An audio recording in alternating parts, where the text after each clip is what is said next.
10 नवंबर की शाम दिल्ली का ऐतिहासिक लाल किला इलाका एक जोरदार धमाके से दहल उठा। कार में हुए ब्लास्ट, जिसमें अब तक 12 लोगों की मौत और 20 से अधिक घायल होने की पुष्टि हुई है। यह धमाका तब हुआ जब आसपास पर्यटकों और स्थानीय लोगों की भीड़ थी। शुरुआती जांच में इसे हादसा समझा गया, लेकिन जैसे जैसे सबूत मिले, एनआईए और दिल्ली पुलिस को इसके पीछे एक सुनियोजित आतंकी साजिश के संकेत मिले। गुरुवार को भूटान से लौटते ही प्रधानमंत्री नरेंद्र मोदी ने जहां सबसे पहले एलएनजेपी में जाकर घायलों से मुलाकात की, तो वहीं शाम को कैबिनेट की मीटिंग भी ली। पीएम की अध्यक्षता में हुई कैबिनेट बैठक में इस घटना को औपचारिक रूप से आतंकी हमला घोषित किया गया। बैठक में पारित प्रस्ताव में कहा गया कि यह हमला देश विरोधी ताकतों द्वारा निर्दोष नागरिकों को निशाना बनाने की कायराना कोशिश थी। सरकार आतंकवाद की हर अभिव्यक्ति की निंदा करती है और इस हमले की जांच को तेज और पेशेवर तरीके से आगे बढ़ाया जाएगा। कैबिनेट ने इस दौरान डॉक्टरों, नर्सों और राहत कर्मियों के त्वरित एक्शन की भी सराहना की, जिन्होंने धमाके के तुरंत बाद घायलों की जान बचाई। देखिए, एक चीज बहुत साफ है, इस्लामाबाद प्रायोजित दहशतगर्द दरिंदे इंसानियत के दुश्मन हैं और इंसानियत के वसूल और इस्लामाबाद के वजूद दोनों के दुश्मन दिखाई पड़ रहे हैं। अब जिस तरह से जो है वो इस्लामाबाद प्रायोजित दहशतगर्द दरिंदों का एक के बाद एक इस तरह का दुस्साहस दिखाई पड़ता है, निश्चित तौर से वो पूरी दुनिया की शांति और सौहार्द के लिए एक बड़ा खतरा है। और इसीलिए मैंने कहा कि इस्लामाबाद प्रायोजित दहशतगर्द दरिंदे इंसानियत के वसूल और इस्लामाबाद के वजूद दोनों के दुश्मन हैं। और जिस तरह के ये इस तरह के जल्लादी जालिमों के जुर्म और जुल्म का जो जंगल बना हुआ है, वो निश्चित तौर से जमींदोज होगा।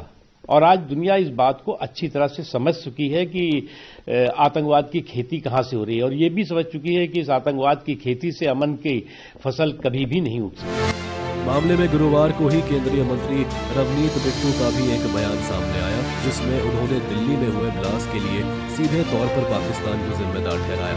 उन्होंने कहा, इस हमले के पीछे सीधे तौर पर पाकिस्तान है, जो हमारे बेगुनाह लोगों को अपना निशाना बना रहा है, लेकिन इनका नामो निशान मिटा दिया जाएगा। ये एक भी इंसिडेंस हुआ नहीं था। ये एक इंसिडेंट सिर्फ, वो भी बिल्कुल हर जगह पकड़ में आ गए थे। ये एक गाड़ी सुबह 7:30 बजे लेके वहां से भाग गया, तो इसकी फोटो भी जारी हो गई थी।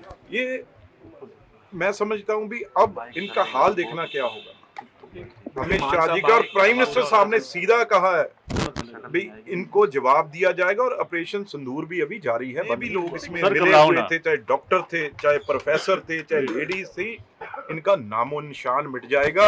ये हमारी देश की तरफ देखना चाहते हैं। अरे पाकिस्तान का रोल है। वहाँ गरीब लोग बेचारे, साथ में कोई चल रहा था, कोई रोड पे था, तो आप मतलब लड़ना है तो हमारी फौज से लड़ेंगे ना। पाकिस्तान का कैसे नहीं हाथ, और किसका हाथ है? सीधा पाकिस्तान का हाथ। जांच कर रही एजेंसियों को शक है कि इस धमाके का नेटवर्क दिल्ली, हरियाणा ही नहीं दूर तक फैला हुआ था। सुरक्षा एजेंसियां तमाम लिंक्स और फाइनेंशियल ट्रेल की जांच में जुटी है। बहरहाल कैबिनेट के प्रस्ताव से ये तो साफ हो गया है कि लाल किला ब्लास्ट कोई सामान्य हादसा नहीं, बल्कि एक सुनियोजित आतंकी वारदात थी। सरकार ने अपने रुख में दोहराया है कि भारत आतंकवाद के खिलाफ जीरो टॉलरेंस की नीति पर कायम रहेगा और इस हमले के साजिशकर्ताओं को हर हाल में सजा मिलेगी। 10 नवंबर की शाम दिल्ली के लाल किले के बाहर हुए ब्लास्ट को कैबिनेट ने आतंकी ब्लास्ट करार दिया है। कैबिनेट की बैठक में प्रस्ताव रखा गया, जिसमें पास किया गया कि लाल किले के बाहर जो ब्लास्ट हुआ है वो आतंकी ब्लास्ट है। और अब इस पूरे मामले की जांच चूँकि एनआईए की तरफ से की जा रही है, आतंकी घटना के तहत इस पूरे मामले को देखा जा रहा है। उमर जो उस I-20 कार को चला रहा था, जो कि ब्लास्ट हुई इसी जगह पे, उस कार का पूरा रूट जो कि फरीदाबाद से लेके चांदनी चौक के इसी जगह पर पहुंचा, उसको भी खंगाला जा रहा है कहाँ कहाँ उमर गया है। इसके अलावा इस पूरे मामले में जो भी आरोपी है, चाहे वो जम्मू कश्मीर से लेके हरियाणा के फरीदाबाद और दिल्ली में जो भी इस पूरे मामले में आरोपी है, उनकी तलाश जारी है। पूरी जांच और पूरी जो श्रृंखला है वो तैयार की जा रही है। प्रधानमंत्री पहले ही साफ कर चुके हैं कि किसी भी गुनहगार को बख्शा नहीं जाएगा, और इसलिए जांच एजेंसियों की जो जांच का दायरा है वो तेज हो चुका है, जांच का दायरा बढ़ चुका है, और साथ ही साथ तो गुनहगारों को बख्शा नहीं जाएगा। इसी के तहत यहाँ पे जो आरोपी हैं और जो शक के दायरे में हैं, उनकी धरपकड़ भी तेज हो गई है। कैमरामैन प्रियदर्शन के साथ दिल्ली से सूर्य समाचार के लिए विनय सिंह।